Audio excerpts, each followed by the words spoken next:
I'm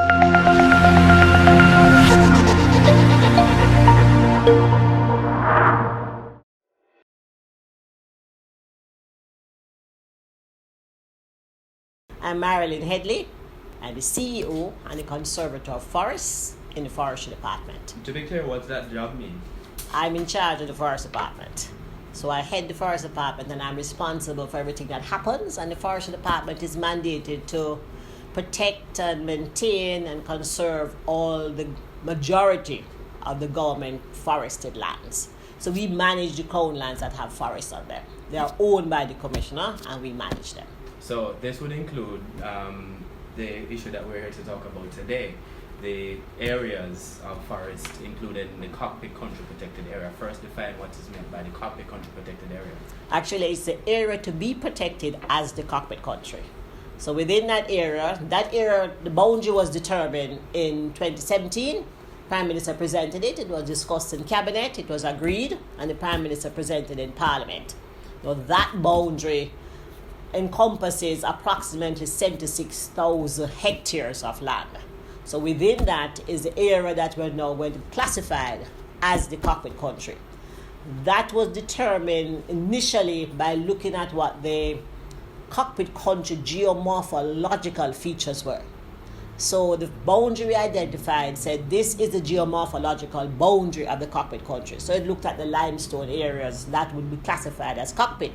Having identified that, the southeastern end of that boundary was now classified as degraded limestone. So that was removed. So you then got what is called the core Cockpit Country. But in addition to just being limestone, they also looked at the forest resources, all the biological resources. So importantly, the additional closed broadleaf forests, which are outside of that geomorphological boundary, were added. So you had the forest to the east, which is the Litchfield Matheson One Forest Reserve, and then you had a forest reserve to the west, which was the Fife and Rankin, and some other smaller ones. So those were included as the forest resources. Then there was the discussion about the heritage and cultural sites. So the National Heritage Trust, they identified the important ones, and majority of them were included. And then there were the water features. So the WRA, the Water Resources Authority, also identified. So the boundary now was tweaked and shifted to include all of that. And then that was decided that this particular boundary that is now identified would include the geomorphological, the biological, the cultural heritage, and the hydrological. And this is a process that has been taking place for some while? For a few years. A discussion started first in late 2006, and then in 2007, the then Ministry of Agriculture and Mining gave out a contract for the geology section of the University of West Indies. I think it's Professor Simon Miller, I think his name was. And they did the study. And then they identified what persons classified as different boundaries, and the university also came up with a boundary. So that ended up, we had 7 boundaries at that point. That was presented to the government at the time, and they said, okay, from that we need to look at it, look at the report, and then go out and do another study to get stakeholder input across the island. And that was done in 2012, 2013, and that report then came out with recommendations for 3 different boundaries: inner, transition, and outer. And then another boundary was also identified, the one from Dr. Paris Louis Jr. So that went on ice probably 2010, 11, 13, and then 2015. New administration came in, so the discussion started in 2016 again, and by 2017, it was agreed that this would be the boundary of the area to be protected as a Cockpit Country. And you say area to be protected as a Cockpit Country because there's a process to be followed. Outline that process. Yeah, because even though persons would call it the protected area, it has not been designated as yet. So for it to be designated, what's happening now is, having identified what the boundary should be, the Forestry Department was then mandated to go out on the ground and do what we call ground truthing. It doesn't come in quotes, it's an actual activity where we will physically go on the ground, use the map. We do some desk work first to just overlay what the boundary is and the areas that we have, and then they will go out on the ground with the instruments, mainly the GPS and other instruments, and then walk the area. And as they walk, they get the coordinates. And then every 200 meters, or in some cases 100 meters, you would then put down a temporary marker, and that is coordinated. So we do the line, then we put on the temporary markers. When that is finished now, that has to be verified by the National Land Agency. So once they verify that those temporary markers are in the correct area, and they then created that is in the grid that they are working with, we then put in the permanent markers. Now the permanent markers are cylindrical poles. We paint them a bright yellow so everybody can see them, with a steel bar going down and a steel plate at the top. And the steel plate tells you that this is the area, the Cockpit Country area, and when it was done, and it's funded by the EU, and it's been done by the Forestry Department. Once that is finished now, and we have all the coordinates and the information, a description will be written, and that will be presented to the OPM, to the Office of the Prime Minister, and the Prime Minister will then charge the Attorney General and her chambers to actually determine what is the area to be protected as. So that's the next step. No, we're going to talk a little later on about that process that the Attorney General may engage, meaning what are the different types of protected areas, but why, stepping back a little, is it important to do the ground truthing at all? Because if we don't do the ground truthing, everybody will say where the boundary is. Because what you have now is just boundary on paper. But unless you put it on the ground, because you know when you're buying your house, you buy a piece of land, you can't get your title unless you have it surveyed and the markers are in place and that is on a map. And then you know that this is your boundary because you have your little red marker here, so you can't come across to my land because my boundary is right beside. So your neighbor doesn't build on your land, for instance? Correct. So when the boundary is identified and private lands are beside, persons don't come over and say they didn't know this was a Cockpit Country because I didn't see anything. But now you know, because remember, when we're doing this boundary, we're taking information off paper. So you don't know what's on the ground. So we're going ahead, farm A is here, farm B is here. You have to fit the boundary that you don't really go on A or on B. You kind of go in between. Or you have to decide, should I include A and B? Or should I include A or just B? So you make that decision as you go. So farm A will say he's outside the boundary and he knows where the boundary is because a marker is right there. So he can't expand his activities over into the boundary.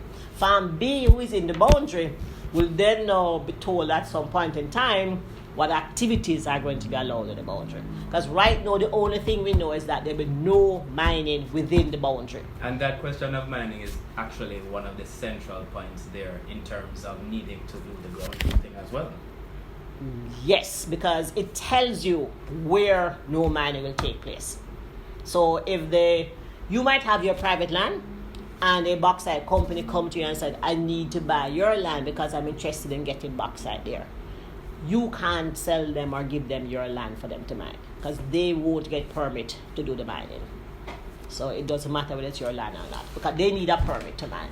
Now, that proposed area to be protected comprises 74,726 hectares and includes a variety of different things: existing forest reserves, significant hydrological and ecological features, and cultural and historical sites. But let's drill down first into the importance in terms of the hydrological resources. Water, what does this represent? Before you go to water, let me just give you an update. The 74,000 was what was identified on the map.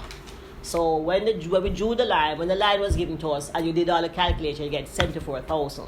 But then when we started to retrofit the line and then go underground, we are now up to 76,000. So it's increased?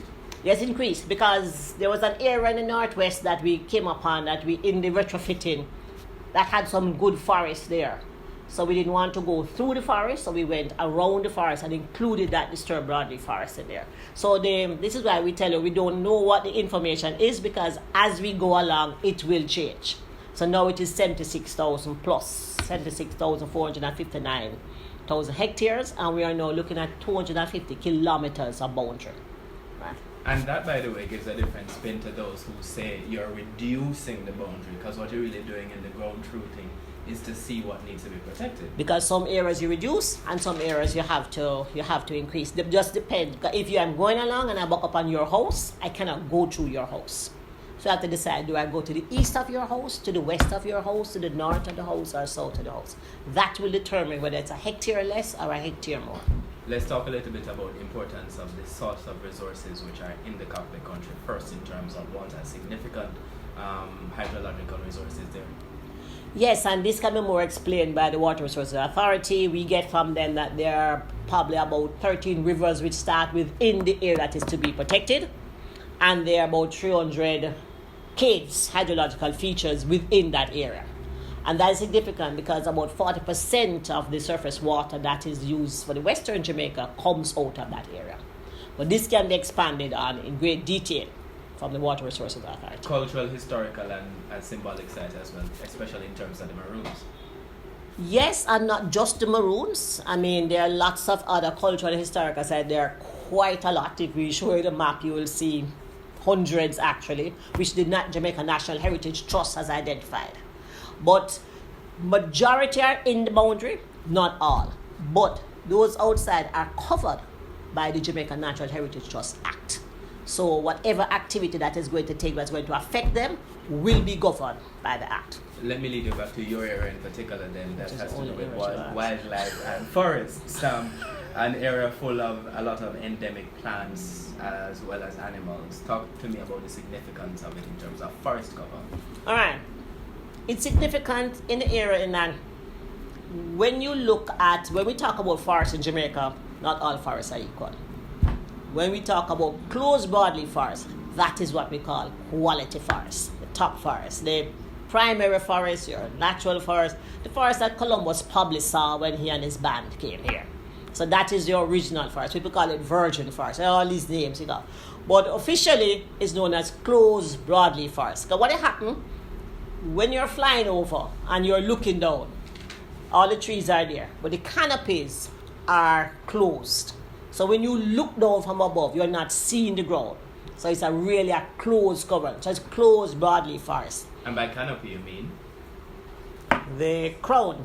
Mm-hmm. You never did the tree in primary school? You draw that stem and then it went out like that. Majority of them, the conifers come up like that.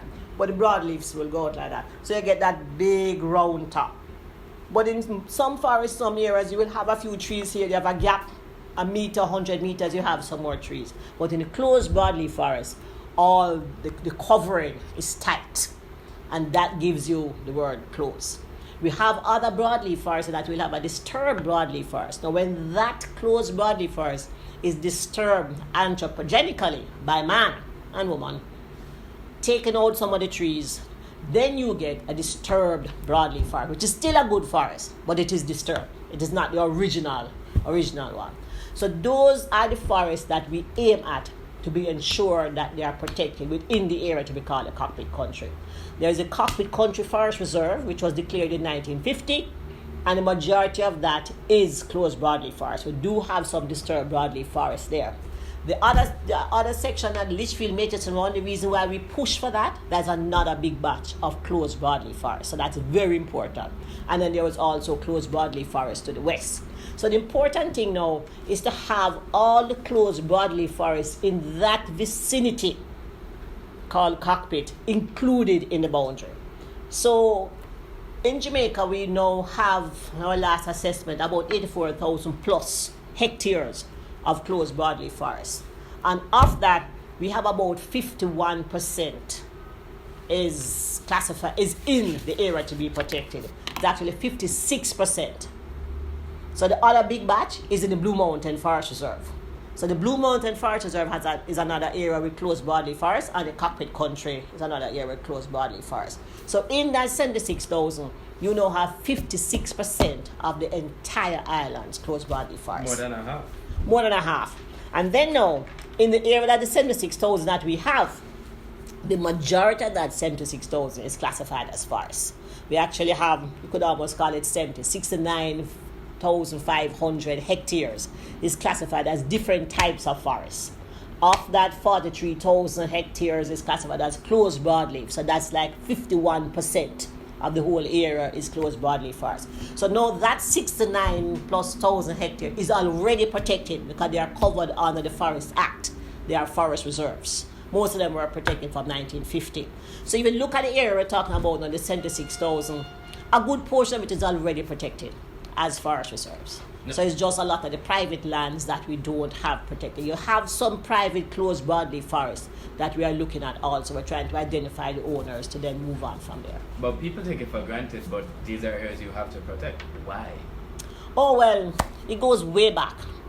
In the late 1800s, when we thought all was good and hunky-dory, actually Jamaica had a serious deforestation problem.